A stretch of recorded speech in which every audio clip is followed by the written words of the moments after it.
Good afternoon and welcome to the vlog for today, Monday the 4th of August.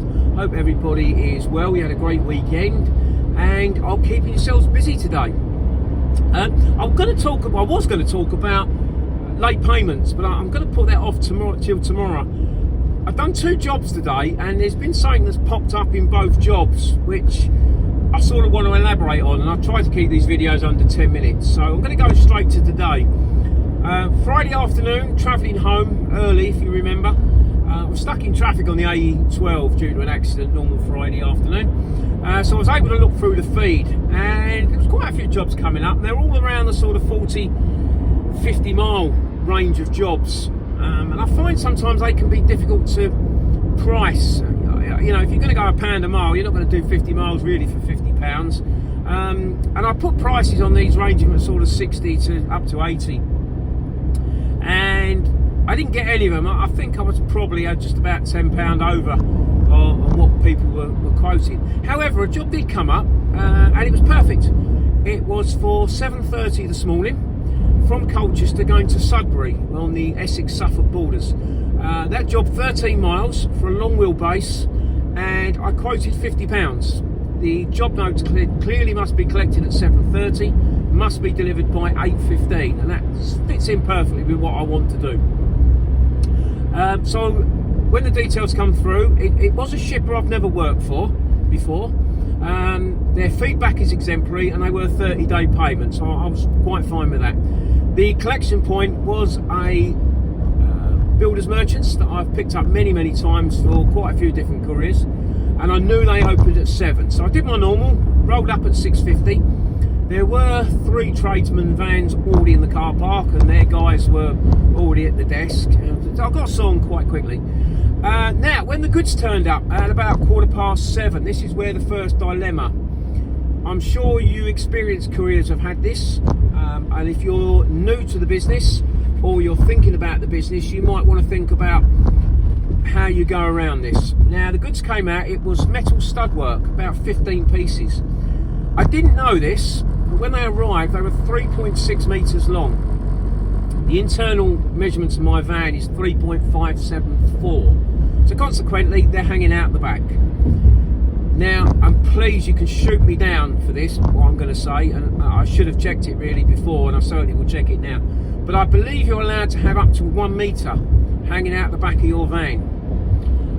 Now, in this case, because of the rear bumper, they were probably only about 10 centimetres out the back. We loaded them that they was 5 along the bottom, then 4, then 3, then 2, then 1. Hopefully that takes up to 15.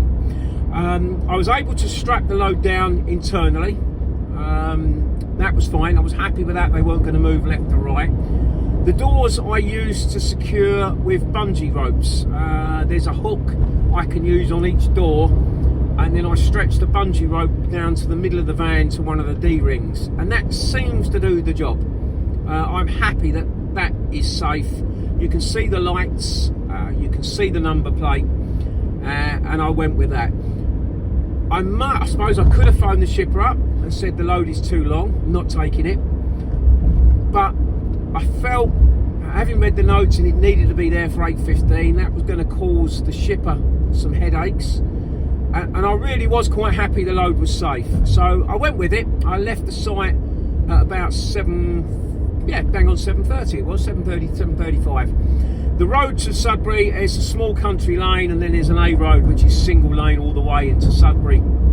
And as well, the delivery point was this side of Sudbury. I wasn't actually going into the town. So I felt that was safe, and it worked that way. It's all through countryside, and there's a lot of farms around, so there's a lot of tractors, and actually there's quite a lot of foreign trucks.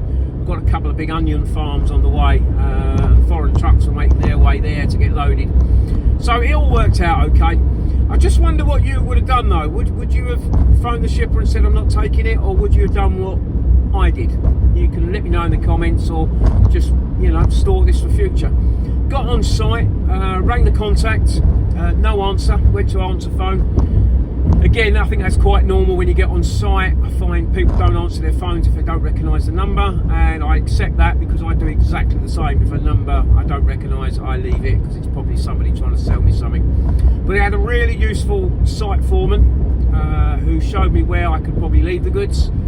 He signed the paperwork for me even before I unloaded, and I started unloading. It was a bit of a ball ache because obviously it's metal and it's not overly heavy. It's probably about 15 kilos a piece. Well, we got it off.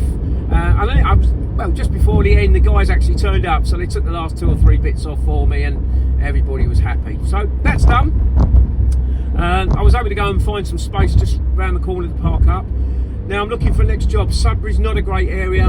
I've already accepted that I'm probably going to have to drive 30 minutes, 45 minutes east, west or north to find another job, maybe up to Haverhill, Bury St Edmunds, maybe across to Braintree or back towards Colchester. There wasn't really anything there. After about 15-20 minutes, a job appeared, and it was weird because it was a job that was offered on Friday, one of those I bid on. Now this was from Ipswich, going to Southend postcode, and on Friday I bid £80. It's 55 miles for a long wheelbase. I didn't get it on Friday, and that's fine. So I'm guessing the person who got the job wasn't able to do it and has sent it back to the shipper, and he's had to repost it. The pickup time was between 9 and 10:30. That was fine. Now the weird bit was they were offering a fixed price of £100. Good price for 55 miles, I think. So I'm guessing that because the job's been put back in the system, it's needed to get out of the warehouse, and that's why they put the extra money on it.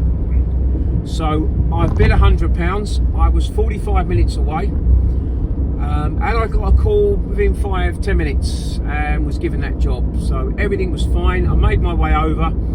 I was there for about 9:25, and again it was printers, and it was 4 printers pallets. For those that you don't know about printers pallets, they're basically half-size pallets. So I can get 6 of them on my van, but there was 4 to collect. I've picked up at this place before. Don't know anybody's names, but facially we recognise each other. And told the guy I was picking up 4 pallets, and he said to me as he's loading the first pallet, "Are you bringing pallets back?" I said no, and that started the alarm bells a little bit in my brain. Anyway, we got loaded. I got them all strapped down. Everything's fine. I had to do my own POD for that, but again, that's normal, and that's absolutely fine. So as soon as I left, I started looking through the job notes, because I'm starting to think that £100 is Ipswich to Southend and back to Ipswich. That would start to make sense. 55 miles times 2, 110 miles, £100. But there's nothing on the job notes, and there's nothing in the email which you get sent as a booking confirmation. So I went back to my original thought. The job's just been put back in. It needs to get moved. You can guess, 10 minutes down the road, the phone goes, and it's the shipper. And the shipper said to me, "When you get to your delivery point, there's 5 printers pallets to come back. Would you be able to do that?" So I said, "Yes, I can do that. That's no problem. I don't book another job until I'm empty." And there was a bit of a silence, and I said, "I can do it, but obviously, how much are you going to pay for me to bring these pallets back?" So she said, "Well, what do you want?" And I said, "Well, £60, really, 55 miles, £60. And she said, "We can't pay that. We only pay 50% for the return journey." Now, I'm not going to go into details, but I actually had this with this shipper quite a few months ago. I did a job down to Canterbury in Kent, and the engineer wasn't on site, so I had to bring it back, and we had a little bit of a back and to about the price, because they only wanted to pay 50%, and I said, "Sorry, no, I'm not doing it all the way back into Essex for 50%. Anyway, that's an old story. So I'm thinking, well, I'm doing this job for £50, for £100, 50% of that is £50. So I said, "Well, okay, can we meet? No, I'll do it for 55. And she said, "Well, we can't, because 55 is all we get for it." But she said, "Let me speak to my manager and see." So she went off the phone, came back 20 seconds later and said, "No, we can't do it for 55. because we make no money out of it. So I decided then, I said, look, okay, I'll tell you what I'll do. I'm going to do it for 50. I'll do it for £50. You've given me a very good price to go down. I'm not unreasonable. I said, you need to get it covered. I need to work. So let's do that at £50 for the return journey. And she said almost straight, well, she did. She said straight away, sorry, we can't pay that. And I said, okay. I said, I can't go any lower then really than £50. So we called it quits and we said, thank you very much and goodbye. And we put the phone down. Now, I suppose in hindsight, this is what I'm asking you, what you can think about what you would have done. Maybe in hindsight, I could have said, okay, look, you've given me £100 going down now. I'll do it, the return for £30. That's still 130 quid for 110 miles, which on a rate of pence per mile is a good rate. But then again, they've obviously made an error. Why should I bail them out for their error? If I always make an error with a shipper, I suffer the consequences of that error financially. And I don't know, it's sort of bugging me a little bit. Maybe I should have done it for 120, 130 and helped them out and got the job done. Maybe I shouldn't. I'm not sure. How would you have played that? You can, again, perhaps put in the comments, or just something to think about for the future, because it might happen to you. Anyway, I delivered the pallets. I was down there for 11:15. I was empty by 11:25. I went and parked round the corner because I wanted to have a break, stretch the legs. Went into a department store there and had my lunch. So I'm ready to go again at about 12:30. And because you know, don't you? Absolutely nothing. I've sat there for 2.5 hours till 3 o'clock. Nothing. Couple of jobs came up. There was one from Basildon going to Colchester, Basildon to Corby. Sorry, my apologies, Corby. 103 miles for a small van. I didn't put on that. There was a job going from Southend going to Slough. Didn't really want to go too far west at that time of day, and I know the shipper and I know the prices they want to pay. It won't be worth my time. So, and there was another good job that come up, but the shipper only had one feedback, and they also wanted to include VAT in the price, and that sends red flags to me again. So I said no to that. Anyway, yeah. So it's 3 o'clock, and I'm making my way home empty. Maybe now I should have done that job for 20 quid and got myself an extra 20 quid, but hey ho, hindsight, wonderful thing. Anyway, that's my little story for today. Sorry again, I've waffled on over 12 minutes, apologies. Hope you had a good day, take care, and we'll speak soon. All the best, cheers, Paul.